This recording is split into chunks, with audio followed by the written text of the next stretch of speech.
La operación unitaria de absorción se basa en la separación de una sustancia que puede estar disuelta en un gas o en un líquido. Es más común en un gas. Aquí se observa, por ejemplo,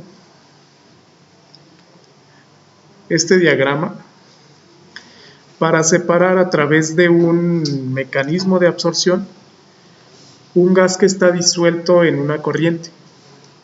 Por ejemplo, ¿dónde es la entrada? Esta es la entrada del absorbedor. Pensemos que yo tengo aire, por ejemplo, o algún gas en donde se tiene disuelto ácido sulfídrico, pero en fase gas. Esa corriente de gas con este componente que yo requiero separar se pone en contacto en una torre de absorción que no es más que un tanque lleno de agua o de algún sólido o líquido capaz de retirar el gas que yo necesito separar. El mecanismo físico de la absorción, por ejemplo, si yo requiero separar ácido sulfídrico, lo hago alimentando una corriente de agua. Aquí, por ejemplo, en esta torre de absorción, se tiene agua que químicamente es afín al ácido sulfídrico. Pensemos, por ejemplo, en lo siguiente.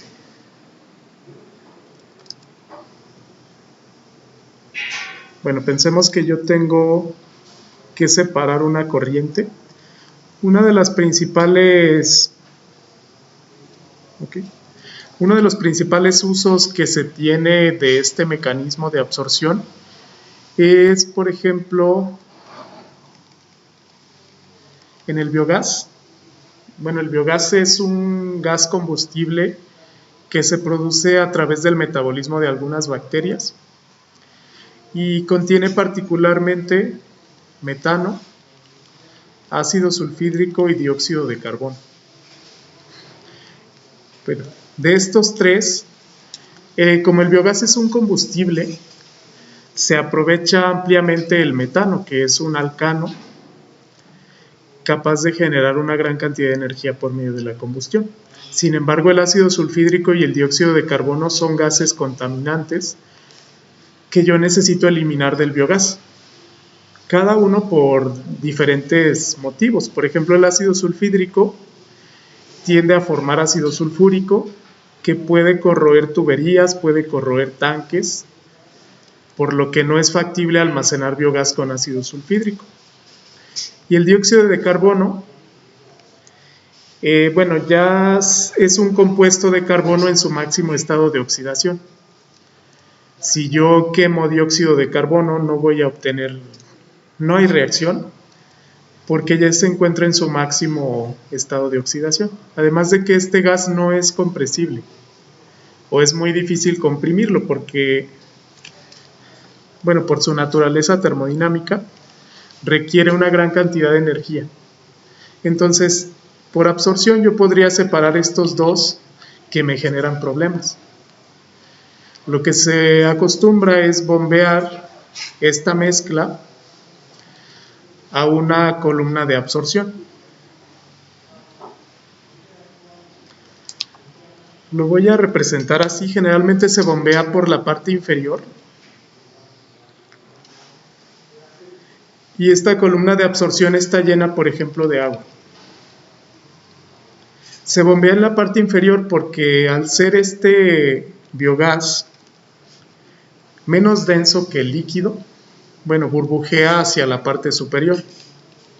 Este burbujeo fomenta mecanismos de difusión de masa, mecanismos de transferencia de calor, etc.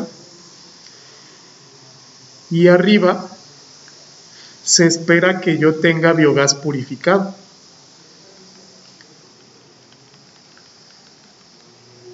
Que tenga una mayor concentración, particularmente de metano. Esto por la naturaleza química de los gases. Aquí se aprovecha, por ejemplo, que si yo hago reaccionar ácido sulfídrico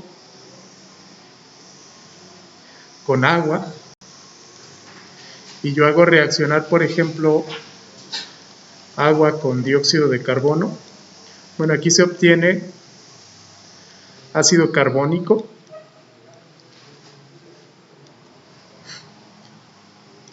Y acá es común que se obtenga ácido sulfúrico.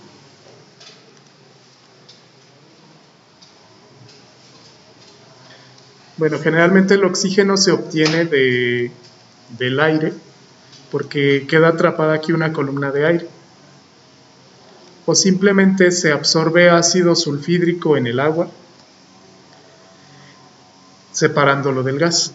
Entonces aquí se aprovecha la afinidad química que tienen estos gases con el agua para separarlos utilizando esta columna. Esta columna no es más que un tanque que tiene una entrada inferior para el gas y una entrada superior para el gas purificado. El agua posteriormente se elimina de este tanque y bueno, se puede alimentar de nuevo agua fresca para separar el resto si este es un proceso continuo. Ese es el mecanismo fundamental de la absorción, que por medio de afinidad química, esa absorción con B, por medio de afinidad química, separe dos o más materiales de una corriente. Generalmente se separan de gases. Y por adsorción con D, se escribe con D porque proviene de la palabra adherencia. Yo puedo separar un gas también, pero que se deposita en un sólido. Si yo colocara, por ejemplo, carbón activado, que es un material con alta área superficial, en contacto con biogás, es posible que estos gases, por acción física, la absorción es física, la absorción es química, los gases se adhieren a la superficie de este sólido. Entonces, son muy similares esos dos mecanismos, pero uno lleva reacción química, otro lleva solamente adherencia física, son interacciones electrostáticas nada más.